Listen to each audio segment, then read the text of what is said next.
looks like animal movie is going to have its own universe जहां things are getting pretty complicated लेकिन in a बहुत fun way। जहां मैं बात मानता हूं कि भाई मेरी मूवीज की पसंद नापसंद थोड़ी सी भाई अनकन्वेंशनल एंड क्वेश्चनेबल जरूर से होती है। मुझे एनिमल मूवी बहुत पसंद आई। मैं इसे एक परफेक्ट मूवी कंसिडर करता हूं जहां किरदार की एक्सटेंडेड जर्नी हमें नजर आती है, एक अनस्टॉपेबल फोर्स भी उसके सामने नजर आता है जिसे वो रोकता है, एंड एक स्वीट सी एंडिंग भी देखने को मिलती है जो कि भाई दिल में जाती है आपकी कि भाई जब वो शुरू से खड़ा करने की अपने कैरेक्टर को स्टैब्लिश करने की कोशिश कर रहा था और एंड में खुद ही खुद को तोड़ देता है। एंड भाई इन्हीं सारी बातों की वजह से उसकी एंडिंग बहुत ज्यादा इंपैक्टफुल फील होती है।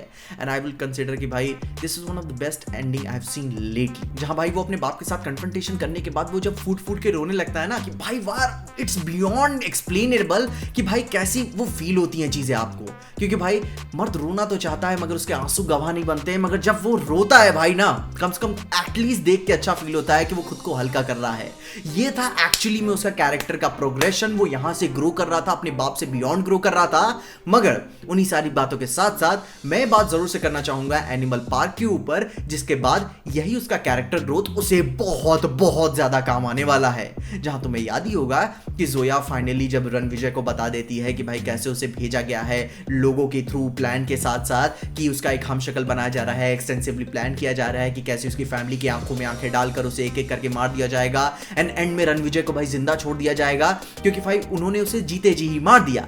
एंड एंड में उस एनिमल पार्क का हमें हिंट देना मूवी के पोस्ट क्रेडिट में हमें मिलता है, क्योंकि भाई हम फेथफुली भूल चुके थे कि वांगा साहब इस नैरेटिव को सीरियसली लेने वाले हैं, मगर उन्होंने इस बात को सीरियसली लिया। जहां मूवी के पोस्ट क्रेडिट में हमें असर आबिद एंड अबरार के यंगर ब्रदर अजीज के बारे में हमें देखने को पता चलता है, जो कि भाई एक प्रोफेशनल बुचर है इस्तांबुल में, यानी कि असैसिन, जहां से वो अपना डॉपलगैंगर हमशक्ल वाले सारे प्रोसीजर से गुजर रहा था। क्योंकि बॉबी देओल के कैरेक्टर भले ही स्नैपी और अनप्रेडिक्टेबल ब्रूटल नजर आता हो, मगर भाई वो पेशेंस और प्लानिंग वाला भी बंदा था। तो उसका प्लान था कि अपने भाई छोटे भाई अजीज को भाई तैयार करके एकदम विजय की तरह दिखाना, मगर आगे चल के भाई जोया ने ही सारा प्लान हक दिया एंड फिर भाई विजय ने अबरार को रनवे पे ही मार दिया। जहां भाई अब जो इस्तांबुल वाला अजीज है, जो कि भाई अब विजय जैसा दिखता है, उसने तो पूरी तैयारी कर ली, अब वो क्या करेगा?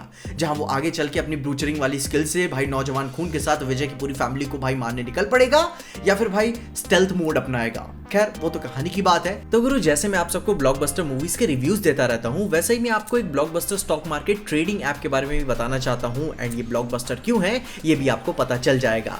अगर आपको एक बात ये नोटिस की होगी कि स्पेशली आफ्टर कोविड लोगों के पास पार्ट टाइम पैसे कमाने का जो जुनून है वो काफी तेजी से बढ़ रहा है, एंड जिसमें से एक सबसे अच्छा एंड लीगल वे है वो है investment and trading in stock market. But I know कि as a beginner it's not simple, but let me tell you there is an app called Market Wolf which is SEBI registered trading platform, जिसमें आप सिर्फ 999 रुपए से अपनी trading की journey को start कर सकते हैं। Now that's a plot twist worth exploring. जहां ऑल्सो यूजुअली ब्रोकर्स एक ब्रोकरेज चार्ज करते हैं वेदर यू डू प्रॉफिट्स और loss, but hey you have to pay only brokerage on profit, that means no brokerage on losses. And इस app का भाई user interface कितना simple है, इसके लिए मैं आपको एक ट्रेडिंग डेमो करके भी दिखाता हूं। नीचे डिस्क्रिप्शन में दी हुई लिंक से मार्केट वुल्फ ऐप को डाउनलोड करो और बेसिक केवाईसी के प्रोसेस के साथ अपना अकाउंट ओपन करो, जहां फिर आप न्यू ट्रेड इंडेक्स ऑप्शन पे क्लिक करो और बाद में इन तीनों में से कोई भी ऑप्शन चूज करके अपनी ट्रेडिंग जर्नी को शुरू कर सकते हो। अब यहाँ पे मैंने बैंक निफ्टी को चूज किया और फिर मुझे चूज करना है कि मुझे कितना अमाउंट प्लेस करना है, कैरी कब तक करना है और किस डायरेक्शन में जाना है। अब जो कि यहाँ पे मान सकते हो कि सेकंड वाला मीडियम रिस्क मीडियम रिटर्न पे भाई क्लिक किया और उसके बाद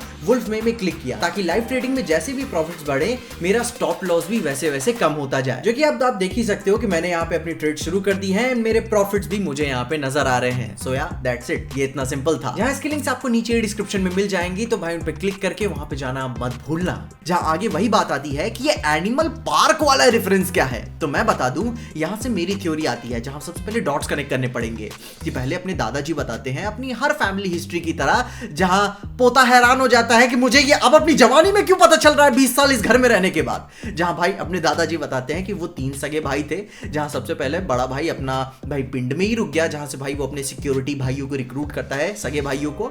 जिसके बाद अपने सुरेश ओबराय एके दादाजी, उन्होंने बताया कि वो और उनके छोटे भाई दुनिया जीतने निकल पड़े। उन्होंने स्वास्तिक स्टील को शुरू किया, मगर बाद में छोटे भाई की नीयत खराब हो गई तो दादाजी ने उसे कंपनी से निकाल दिया। जिसके बाद छोटे भाई ने देश छोड़ दिया शर्म के मारे, कुछ टाइम के बाद उसने खुद को ही आग लगा ली।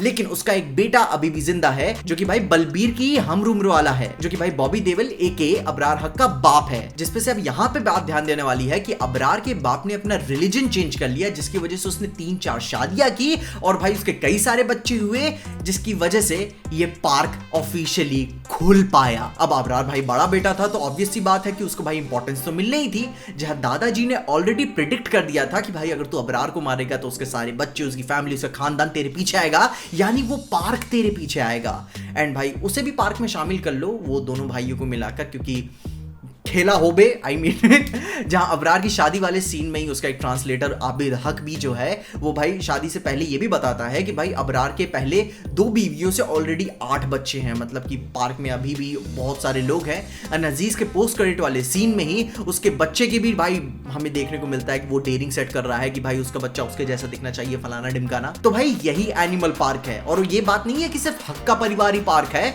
बल्कि वो जो 3 भाई है ना, और जो तीनों ने अपनी जो भाई एक लेगेसी खड़ी की हुई है, जो अपना खानदान बनाया हुआ है, वो सब कुछ मिलाकर ये है एनिमल पार्क। क्योंकि भाई पर्सनल रंजिश की कहानी है, जहां भाई इस बात को और अच्छे तरीके से इसका इंपैक्ट समझने के लिए जॉन विक के चैप्टर 2 के बाद की कहानी तुम समझ सकते हो कि जब जॉन विक के ऊपर एक ओपन कॉन्ट्रैक्ट चढ़ जाता है, सारी दुनिया उसे मारने के लिए पागल हो जाती है, वही वाली इंटेंसिटी आई थिंक मुझे एनिमल पार्क से हमें देखने को मिलने वाली है, लेकिन और भी अच्छे खून खराबे के साथ। जिसके बाद अजीज हक, जो कि एग्जैक्टली विजय की तरह अब दिखता है, वो अब यहां से देखने वाली बात होगी, क्या वो शुरू में स्टेल्थ वाले मोड अपनाता है या फिर आते ही कार्नेज शुरू कर देता है। क्योंकि है पोस्ट क्रेडिट में तो उसने कार्नेज शुरू कर दिया। अब आई मीन वो धीरे धीरे कहानी का प्रोग्रेशन होगा, शुरू में स्टेल्थ का अपना लुक का थोड़ा सा फायदा उठाएगा, कुछ लोगों को मारेगा भी, एंड देन भाई अपना जो ओजी विजय है वो स्नैप कर जाएगा दोबारा से अपनी फैमिली को प्रोटेक्ट करने के लिए। बाकी तुम अपने ओपिनियंस बताओ कि तुम इस मूवी के लिए कितना एक्साइटेड हो। एनिमल पार्क के ऊपर आने वाले 2 सालों में देखने को मिल जाए तो भाई दिल गार्डन हो जाएगा। बजट लगाओ यार, मुझको टेंशन नहीं है, अब तो भाई आपके पास सब कुछ है। एंड यस, इन्हीं सारी बातों के साथ साथ मार्केट वुल्फ ऐप को भी मत भूलना, उनके लिंक्स आपको नीचे डिस्क्रिप्शन और पिन कमेंट्स में मिल जाएगी, तो जाके उसे जरूर चेकआउट कर लेना। एंड यस, एनिमल पार्क को लेकर अपनी ओपिनियंस मुझे जरूर बताना कि क्या तुम एनिमल के फ्यूचर को लेकर एक्साइटेड हो, क्या तुम इसे और भी देखना चाहोगे। एंड तब तक के लिए एल्गोरिदम को डिसाइड करने दो कि क्या वीडियो तुम्हें पसंद आने वाली है, जाके उसे जरूर चेकआउट कर लेना। एंड देखते रहिए पीजे एक्सप्लेन।